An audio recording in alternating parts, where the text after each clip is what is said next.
Bienvenue sur Anasio, le podcast pour une enfance protégée. Je suis Sybille Dubost, consultante, coach et thérapeute holistique pour adultes et pour enfants. J'ai à cœur d'intervenir tant pour les enfants que pour leurs parents victimes de perversion narcissique dans la bienveillance, la générosité et l'authenticité.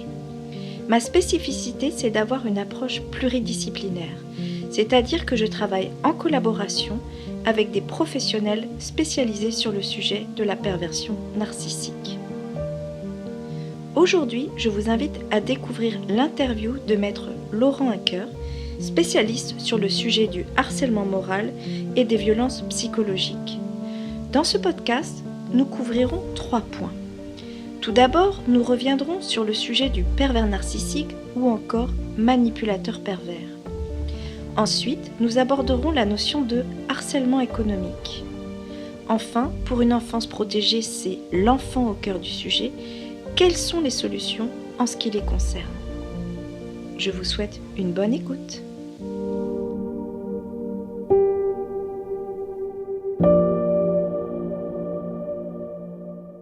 Maître Huncker, bonjour. Bonjour. Merci beaucoup pour votre disponibilité pour cette interview. Peut-être pour commencer, pourrions-nous vous laisser vous présenter, ainsi que le cabinet Huncker ? Oui, alors si vous voulez, nous sommes un cabinet, ce qu'on appelle un cabinet interbarreau. C'est un concept un peu nouveau qui permet de desservir toute la France à partir de 2 villes, Strasbourg et Paris. Et nous ne sommes pas attachés forcément à ces 2 villes. C'est-à-dire depuis Strasbourg, on dessert tout le Grand Est. Et pourquoi on est venu sur Paris ? Et on est venu à Paris pour desservir le reste de la France grâce au TGV. La carte de France a beaucoup diminué. On est très vite à Bordeaux en 2 heures, 1 heure de Lille. Voilà. Donc avec les moyens aussi de communication du XXIe siècle, tout ce qui concerne Internet, tout ce qui concerne les téléphones portables, ça nous permet de desservir effectivement les personnes, que ce soit des victimes ou d'autres personnes, qui sont victimes de harcèlement, puisque c'est notre spécialité. Nous avons en fait 3 spécialités. Il faut savoir qu'aujourd'hui, les avocats sont spécialistes. Il y a des avocats spécialistes et des avocats généralistes. Là, comme il y a des otorhinolaryngologistes, par exemple, en médecine, vous voyez, nous, la spécialité s'appelle droit des personnes, de la famille et de leur patrimoine. Ensuite, j'ai une 2e spécialité qui est le droit pénal et une 3e spécialité qui est le droit international et européen, ce qui permet de desservir également l'international, les divorces internationaux, les enlèvements d'enfants, etc. Nous sommes une équipe, si vous voulez, de 8 avocats, 3 associés et 5 collaborateurs, dont certains sont plus ou moins ensuite spécialisés, par exemple, dans le patrimoine, d'autres plutôt dans ce qui concerne le suivi des enfants, en sachant que chaque dossier est suivi par 3 avocats. 2 associés, et c'est forcément un des associés qui va plaider, et une collaboratrice. Donc c'est à la fois un mix entre hommes-femmes, parce qu'il y a certains clients qui préfèrent plutôt avoir affaire à des hommes, d'autres qui préfèrent plutôt avoir affaire à des femmes. Donc à ce moment-là, s'ils veulent plutôt la collaboratrice, on participe ou on ne participe pas pour certaines réunions. Donc c'est une équipe à la fois pluridisciplinaire, parce que moi-même j'ai une formation en psychosociologie et en polémologie, évidemment en droit aussi, et en Sciences Po, section économique et financière. Mon associé Fabien Huncker a fait l'ESSEC, donc c'est quelqu'un qui est très compétent dans tout ce qui concerne le droit des sociétés, parce que, évidemment, la partie droit des personnes, de la famille et de leur patrimoine suppose qu'on puisse décoder parfois des montages assez ubuesques, si vous voulez, et très complexes, derrière lesquels le manipulateur pervers se retranche pour organiser son insolvabilité. Vous êtes spécialisé dans cette problématique des manipulateurs pervers, comme vous préférez les appeler, plutôt que pervers narcissiques, et dans tout ce qui touche au harcèlement moral et aux violences conjugales.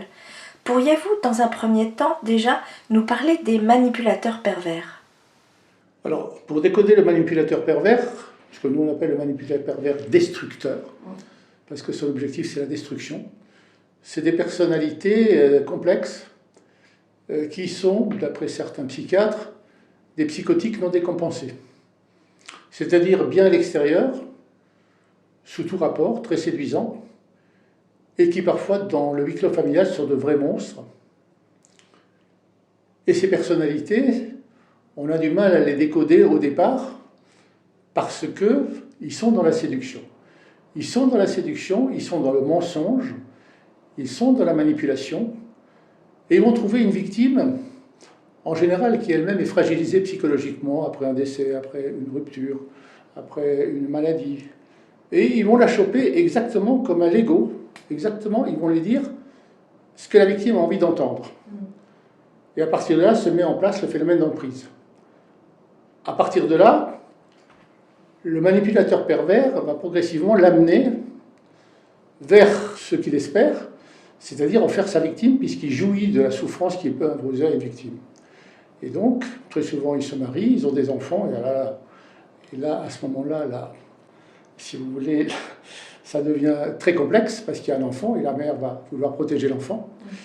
Et là, on aura du mal à partir, en sachant que le manipulateur pervers va instrumentaliser l'enfant pour s'en servir comme une arme, pour continuer à détruire sa victime. Donc il faut mettre en place des remparts pour protéger à la fois l'enfant, à la fois la mère et le patrimoine. En sachant que le manipulateur pervers est avant tout intéressé par l'argent. L'argent qui pour lui n'a pas seulement une fonction économique, mais une fonction symbolique forte. Comme il est vide affectivement, il n'a pas d'altérité, il a besoin en quelque sorte de la richesse psychologique intérieure de sa victime qu'il aspire un peu comme... qu'il aspire et grâce à laquelle il vit. Il vit à travers sa victime, en quelque sorte. Et donc, pour la garder, il va d'abord l'isoler, il va la dénigrer, faire en sorte qu'elle ne puisse plus partir. En fait, il va véritablement faire sa prisonnière. Il va être dans le déni du problème, c'est-à-dire si quelqu'un lui dit « mais attends, tu ne peux pas faire ça comme ci, parce que si quelqu'un a compris, mais les autres disent « mais non, c'est pas moi, c'est elle, regarde, c'est elle qui, etc. » Et puis comme il l'aura provoqué, ben, c'est vrai que peut-être la femme aura, à un moment donné, je parle des femmes, mais ça peut être aussi un homme, hein, lui aura donné une baffe en disant « tu vois bien que c'est elle ». Donc c'est quelqu'un qui est dans le déni du problème, c'est jamais lui, c'est toujours les autres, et dans ce que les spécialistes appellent des phénomènes de projection. C'est-à-dire il va projeter sur l'autre sa problématique, et en fait la sommer de devenir folle ou fou à sa place. Et ça c'est assez redoutable, parce que si vous n'êtes pas prévenu de ce que c'est, vous finissez effectivement par perdre la tête, c'est-à-dire vous pouvez être hospitalisé, il y a beaucoup de femmes ou d'hommes qui se suicident, parce qu'on est complètement sidéré, alors surtout qu'au-delà de cette violence et de ce harcèlement se rajoutent parfois des violences physiques. Alors là, c'est plus facile, parce que si vous allez au commissariat, ils vont s'en rendre compte. Si des violences sexuelles, des choses comme ça, dont la victime a beaucoup plus de mal à parler, hein, et qui est difficile à appréhender par les enquêteurs. Et donc cette personnalité-là, on ne peut pas s'en sortir si ce n'est dans une stratégie de mise à distance. C'est ce qu'on appelle la polémologie, ça vient du grec polémos, la guerre. C'est-à-dire, c'est un véritable combat. Vous n'arriverez à rien négocier avec lui, lui voudra toujours négocier. Il veut gagner du temps pour organiser son insolvabilité. Et face à ça, il faut se mettre à distance psychologiquement, sortir de l'emprise, grâce à un psychologue, un coach, et un psychiatre. Une mise à distance physique totale, ne peut avoir aucun contact avec lui, et ça c'est compliqué. Quand vous avez des enfants et qu'ils réclament la garde alternée, pourquoi? Parce qu'en garde alternée, toutes les décisions doivent être prises d'un commun accord, alors que si vous demandez la résidence chez vous, pendant que l'enfant est chez vous, c'est vous qui prenez tous les actes usuels, et pendant que l'enfant est chez lui, c'est lui qui prend tous les actes usuels, sauf 3 grandes décisions: le choix d'une école privée, le choix d'un médecin dans le cas d'une maladie très grave, et le choix d'une fête religieuse. Ensuite, il faut une mise à distance économique, essayer de ne pas dépendre économiquement de lui. Et ensuite, une mise à distance juridique. C'est là où on fait quand même un peu de droit. C'est-à-dire qu'on va sécuriser le périmètre juridique. Le droit ici va avoir une fonction pas seulement technique, mais une fonction symbolique forte. On va restaurer le combat en quelque sorte à la victime. Ça va la reconstruire, c'est-à-dire, et c'est là où il y a une synergie à mettre en place avec le psychologue ou le coach, pour voir comment lui, de son côté, il travaille dans cette restauration du combat, de manière à ce qu'elle ne va pas ressasser indéfiniment ce qu'elle a vécu, mais se projeter dans l'avenir. Et donc parfois c'est plus facile avec un comportementaliste. Il ne s'agit pas de savoir pourquoi on est avec un manipulateur pervers, mais de savoir comment je vais m'en sortir. Et donc ça suppose de l'efficacité, ça suppose la mise en place de stratégies très fines et surtout des professionnels formés. Des professionnels formés, pas seulement au droit, évidemment, mais à des problématiques de stratégie, à des problématiques, si vous voulez, de sociologie, parce que souvent, selon les quartiers, ça a des résonances différentes, chaque cas est différent, même si l'archétype, si vous voulez, du fonctionnement du manipulateur pervers est à peu près toujours le même, puisque c'est une maladie. Hein. Et donc, on les trouve d'ailleurs assez fréquemment dans certains métiers, qui sont des métiers gratifiants, qui sont souvent des métiers, si vous voulez, qui font beaucoup fonctionner le cerveau droit et moins le cerveau gauche, je crois. Et puis, c'est des personnalités qui vont avoir du mal, si vous voulez, à reconnaître quoi que ce soit, et surtout qui ne vont jamais voir un psychiatre. C'est-à-dire que ce n'est pas eux qui ont des problèmes, et c'est pour ça qu'on les connaît peu. Nous, les avocats, on les rencontre, on les croise au tribunal. Et là, on peut leur tendre des pièges. Dans une audience au tribunal, on les voit parfois péter les plombs, et là, le juge finit par comprendre. Le vrai débat, c'est que beaucoup de professionnels qui sont des gens parfois extraordinaires, qui ont très peu de moyens, que ce soit juges pour enfants, des gens de l'ASE, ou des juges aux affaires familiales, ou des procureurs et des juges en correctionnel, malheureusement, ils ne sont pas toujours formés, les policiers encore moins, les gendarmes encore moins, bien qu'il y ait eu des efforts de fait. Mais si vous n'êtes pas formé à cette problématique-là, vous allez avoir beaucoup de mal à décoder le manipulateur pervers. Très bien, très clair, merci beaucoup. Pour revenir, donc, vous disiez, on protège donc la victime, on protège l'enfant, on protège le patrimoine. Alors, dans le précédent podcast, nous avons abordé le harcèlement moral et plutôt la dimension psychologique. Si on revient maintenant sur la dimension économique, quelles sont les caractéristiques du harcèlement économique et du coup, quelles solutions préconisez-vous ? Alors, c'est une problématique complexe qui n'a été prise en compte que récemment, c'est-à-dire après la Convention d'Istanbul de 2011, entrée en vigueur en France en 2014, qui est la convention donc, du Conseil de l'Europe des 47, qui justement parle de violence domestique, c'est-à-dire c'est un tout, c'est pas seulement violence conjugale, l'enfant témoin de violence doit être protégé, dit la Convention. Après, la France, évidemment, l'a fait, parce que souvent, la France se targue d'avoir fait une bonne loi, mais il faut savoir qu'en général, ça vient sous la pression des institutions européennes.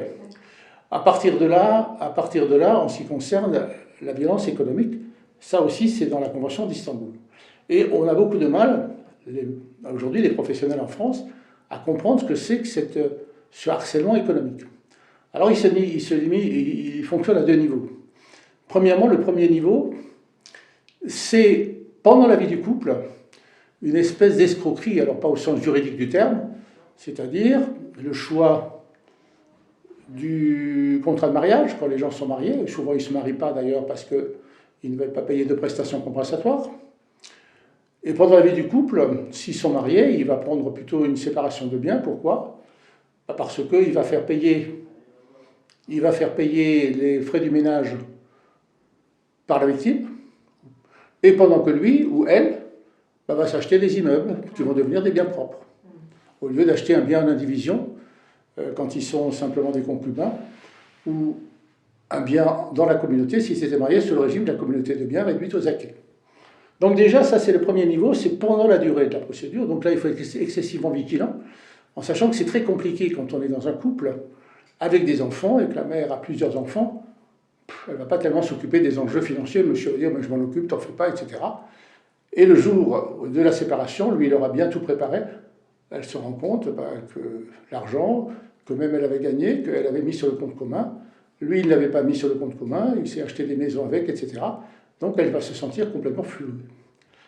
Après, le deuxième niveau de ce harcèlement économique, c'est il va pouvoir aussi, pendant la durée du mariage, emmener sa victime dans différentes maisons qui vont réhabiliter. Et chaque fois qu'elle est réhabilitée, ils vont la vendre. Et la plus-value, il va l'empocher lui, par exemple. Voilà.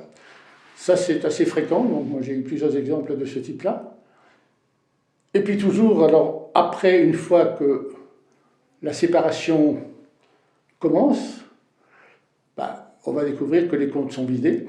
Comme les effets du divorce, maintenant, remontent au jour de l'assignation, il aura profité, avant de l'assignation, s'ils sont mariés, pour vider les comptes. Et on ne pourra pas faire grand-chose. Et puis, on va constater que pendant cette procédure, et avant de lancer la procédure, souvent c'est lui qui la lance, et c'est pour ça qu'il ne faut pas hésiter à vous de la lancer quand vous êtes prêt. C'est-à-dire, il va organiser son insolvabilité. On a des gens qui gagnent 25 000 euros par mois, et comme par hasard, le jour du divorce, enfin le jour de la séance d'orientation, qui est l'ancienne ordonnance de non-conciliation, comme par hasard, il ne gagne plus que 5 000 euros. Alors il va dire, oui, évidemment, il y avait le coronavirus, évidemment, la conjoncture économique est mauvaise. En fait, on ne peut rien contre ça. Et malheureusement, la prestation compensatoire, et c'est là où la loi, me semble-t-il, est assez mal faite, elle est calculée au jour du prononcé du divorce. Donc, pour les gens mariés, la prestation compensatoire qui est destinée à compenser les disparités existant au jour du prononcé du divorce. Donc il a intérêt à faire durer la procédure, et au bout de 5 ans, il n'a plus rien. Et avec un peu de chance, si elle travaille, c'est elle qui gagne plus que lui, donc il y a une disparité en faveur de l'agresseur. Donc tout ça, il faut l'anticiper. Et si vous ne l'anticipez pas, ou si votre avocat ne connaît pas la problématique, ou la connaît mal, vous allez véritablement être victime de ce harcèlement économique. Moi, j'ai vu des cas ahurissants. Une personne, son mari était avocat, il l'avait emmené acheter une deuxième ou une troisième villa après vendu les premiers. Il a complètement isolé cette personne qui ne pouvait plus travailler. Évidemment, elle a à nouveau réaménagé la maison. Et le matin, quand elle partait, monsieur laissait avec sa voiture, il lui laissait une voiture, et il passait chez le boulanger en disant « Elle peut acheter aujourd'hui pour 10 euros de pain. » Chez le charcutier, aujourd'hui, elle va acheter 15 euros. Et chez le pompiste, elle passait chez le pompiste, madame peut acheter pour 25 euros d'essence. Évidemment, il faisait tout pour qu'elle puisse pas venir jusqu'à Paris. Et un jour, effectivement, on était à une expertise, j'étais avec elle dans la voiture, et je lui disais, mais il n'y a plus d'essence. Elle dit, oui, mais je ne peux pas prendre d'essence ici, il faut que je prenne de l'essence là où il a donné ses indications, puisque je n'ai pas d'argent. Donc voilà, ça peut aller jusque-là. Donc, avec des frigos vides, avec des choses complètement ahurissantes, en sachant que ces personnalités, c'est vrai, sont souvent très pingres. C'est-à-dire l'argent, encore une fois, une fonction symbolique forte pour eux. Et donc, c'est très compliqué cette problématique du harcèlement économique. En sachant que derrière ça, ils font souvent des montages assez incroyables. Et c'est là que la spécialité s'appelle bien droit des personnes, de la famille et du patrimoine. Donc tout ce qui concerne la famille, évidemment, c'est les enfants. Et souvent, la mère, elle va s'arc-bouter sur le problème de la protection des enfants. Et l'avocat aussi, il est spécialisé là-dedans. Mais le vrai problème derrière, pour la personne, les enfants, pour lui, c'est le chiffon rouge qui va agiter. Mais derrière, lui, ce qui l'intéresse, c'est le patrimoine. Argent. Et donc, derrière, il va monter des holdings, des surholdings, il va faire en sorte que les sociétés, l'argent passe d'une société à l'autre, enfin des montages complètement ahurissants. Et il faut véritablement être très spécialisé dans le droit des affaires, et c'est là où le droit du patrimoine rejoint le droit des affaires et le droit commercial, en quelque sorte, c'est-à-dire le droit des sociétés. Donc après, vous avez bien sûr tout ce qui concerne les faux en écriture, où il limite l'écriture de sa sœur, par exemple, ou alors qui est souvent dans la société de mèche, ou alors de sa femme. Et donc il faut faire des procédures de faux en écriture, donc on va aller sur le volet pénal. On ne peut jamais négocier avec eux, ils ne sont jamais d'accord avec rien. Donc c'est des questions de stratégie. C'est des questions de stratégie et comme vous disiez, non seulement ça concerne la personne, mais c'est souvent organisé à plusieurs. Il y a des complices avec. D'accord. Ouais. Pour continuer sur le harcèlement économique, donc il y a 2 niveaux. Et qu'est-ce qu'il en est au niveau des notaires ? Alors si vous voulez, au-delà du divorce, il y a un autre dossier qui va être ouvert, c'est la liquidation du régime matrimonial, si vous êtes marié. Si vous n'êtes pas marié, si vous êtes concubin, vous pouvez aussi avoir des biens en indivision que vous avez achetés ensemble, et là aussi, il faudra, le cas échéant, un notaire pour liquider. Mais vous n'êtes pas obligé d'avoir un avocat pour ça. Vous pouvez trouver un accord amiable, sauf que dans nos dossiers, on ne trouve jamais d'accord amiable. Donc, premièrement, le notaire peut être désigné, il faut faire attention à ça, au moment de la première audience, l'ancienne ordonnance de non-conciliation, si vous voulez, qui est maintenant l'audience d'orientation, où le juge peut désigner un notaire. Donc ce notaire va convoquer les parties et faire un projet d'état liquidatif. Ce n'est pas un projet définitif. Et il va notamment aussi donner son avis sur une éventuelle prestation compensatoire, faire des recherches chez FICOBA, c'est-à-dire sur des comptes qui sont souvent cachés, etc., etc. Ça, c'est la première tâche du notaire, et ensuite le notaire renvoie son rapport. Et là, il faut être très vigilant pour faire en sorte que le notaire renvoie le notaire dans les délais. En général, ils ont un délai de 6 mois pour faire leur rapport.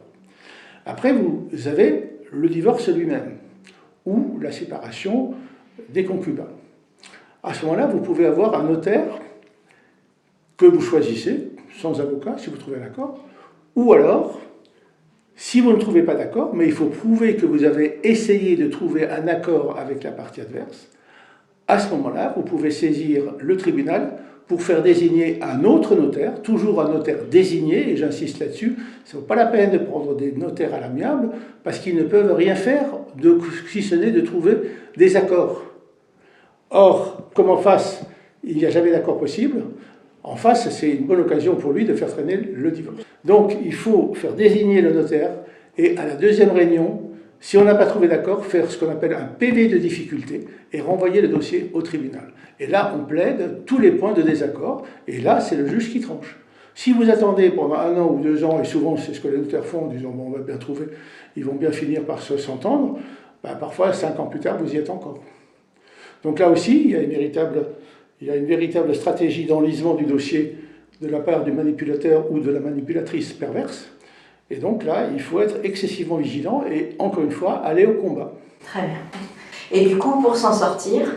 Pour s'en sortir, bah, déjà prendre conscience qu'on est dans cette problématique-là, donc rencontrer la personne qui va être le déclencheur, déjà de vous rendre compte que vous êtes avec un manipulateur pervers, parce que vous pouvez avoir vécu avec lui pendant 10 ans, vous n'êtes pas rendu compte, vous vous dites, ouais, il se met en colère, il est un peu soupolé, oui, il est fatigué, etc. Et puis les autres vont vous dire, mais tu vois bien que c'est quelqu'un d'eux, mais on va lui pardonner, on va essayer en disant, parce que la victime a souvent un cœur de sauveur, en disant, ah, on est dans le triptyque sauveur, bourreau, victime, et puis elle va dire, mais il va changer. Sauf qu'il est impossible de changer, puisque c'est un psychotique non décompensé, il ne va jamais voir un psychiatre, même si le juge le condamne à aller voir un psychiatre de se faire soigner, il y va pour la forme. Mais rien ne peut changer, parce que si véritablement vous voulez se déconstruire et se reconstruire, ça serait très compliqué pour lui, il risquerait effectivement de tomber dans la folie complète. Donc à partir de là, que faire? Rencontrer des spécialistes, d'abord un bon psychiatre qui connaît le problème, et beaucoup malheureusement ne le connaissent pas, un bon psychologue ou une coach qui connaît le problème, et ensuite des professionnels, c'est-à-dire voir s'ils sont en synergie avec des professionnels du droit qui connaissent le problème, à chacun sa compétence. Évidemment, le psychologue, le coach doit connaître un minimum de droit, et l'avocat doit connaître un minimum de psychologie et de polémologie. La polémologie était la science de la gestion des conflits. Donc, pour donner la bonne stratégie. Vous voyez, parce que les juges vont dire qu'il faut faire une médiation. Aujourd'hui, on est dans une idéologie dominante où il faut toujours trouver des accords et faire des médiations, alors que c'est interdit en cas de violence, même de violence alléguée, même si les violences ne sont pas prouvées. Vous avez encore beaucoup de magistrats, qui sont souvent des gens extraordinaires, mais qui sont aspirés par cette idéologie en disant on va faire une médiation. Ou alors ils vont dire bon oui d'accord, il y a une ordre de protection. Il était violent, mais maintenant il n'est plus violent. Ah oui, il est plus violent puisqu'ils ne sont plus ensemble. Donc on peut essayer de mettre en place une médiation et recoudre un projet parental. C'est impossible. C'est-à-dire la personne violente, c'est une problématique, si vous voulez, psychologique grave, qu'aujourd'hui les neurosciences d'ailleurs ont décodé de manière assez subtile depuis qu'on est sur les travaux des ADN, etc. Et on sait que c'est malheureusement des gens qui ne peuvent pas changer. Et donc vous pouvez faire ce que vous voulez, ils seront toujours des manipulateurs, pervers, destructeurs. Donc, voir des spécialistes, voir des avocats comme vous spécialisés dans ce sujet. Pour finir, pour une enfance protégée, c'est aussi l'enfant au cœur du sujet. Comment les protéger? Pour protéger l'enfant, alors ça dépend de l'âge de l'enfant. Évidemment, si l'enfant entre 0 et 3 ans, on a toute la théorie de l'attachement, il faut qu'elle soit sécure. Sinon, ça va se reproduire, et souvent d'ailleurs, le manipulateur pervers a eu une enfance insécure. Et entre 0 et 3 ans, les neurones de l'enfant continuent à se fabriquer, même au-delà bien sûr, jusqu'à 6 ans, jusqu'à 10 ans, même au-delà encore. Mais l'essentiel, c'est 0 et 3 ans. Donc ça, aujourd'hui, c'est pas vraiment pris en compte, malheureusement encore. Donc il faut faire vraiment de la prévention à ce niveau-là. Et pour protéger les enfants, alors il y a bien des juges pour enfants qui sont censés s'occuper des enfants quand l'enfant est en danger. Alors qu'est-ce que c'est que la notion de danger pour un enfant? Évidemment, si l'assistante sociale vient et qu'il voit que l'enfant n'a pas de lit et qu'il mange dans une assiette par terre, c'est facile de dire bah, cet enfant est quand même en danger.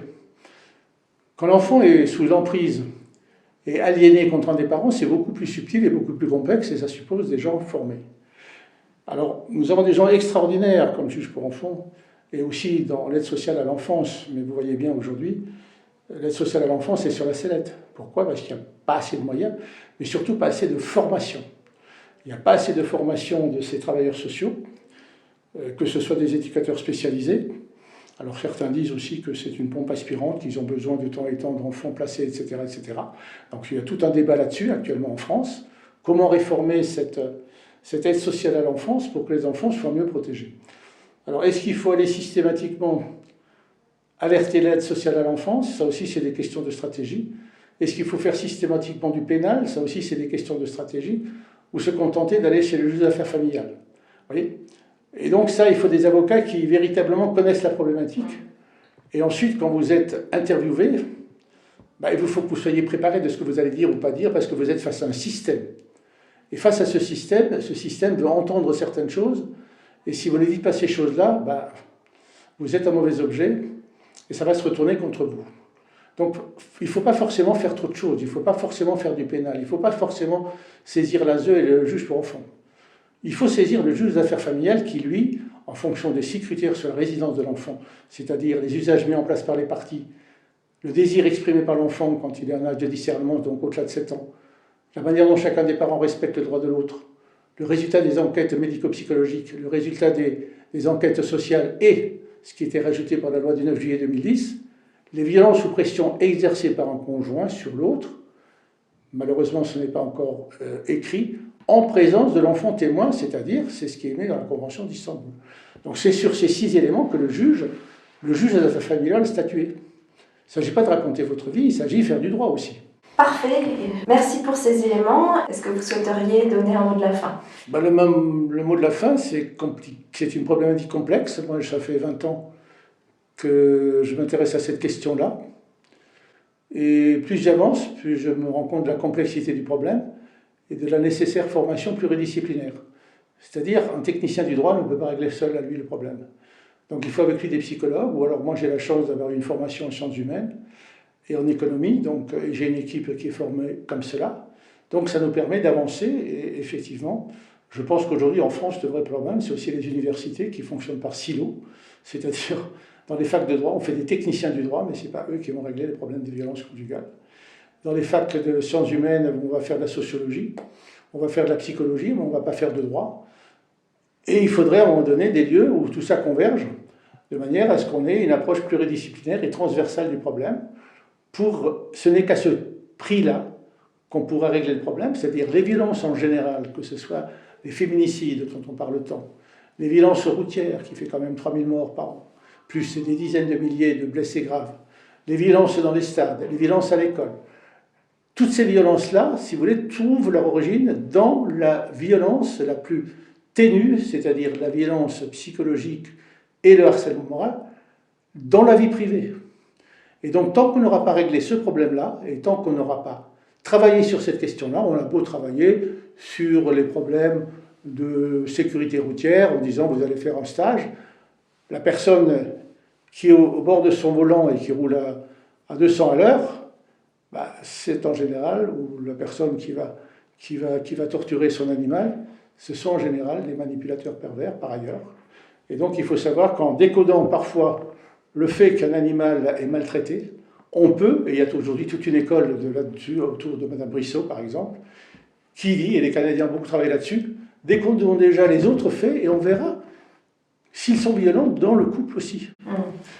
Donc remonter à la racine, qui est la violence. Remonter à la racine. Qui est la perversion et la violence morale. Oui. Très bien, merci. Je vous en prie, merci à vous.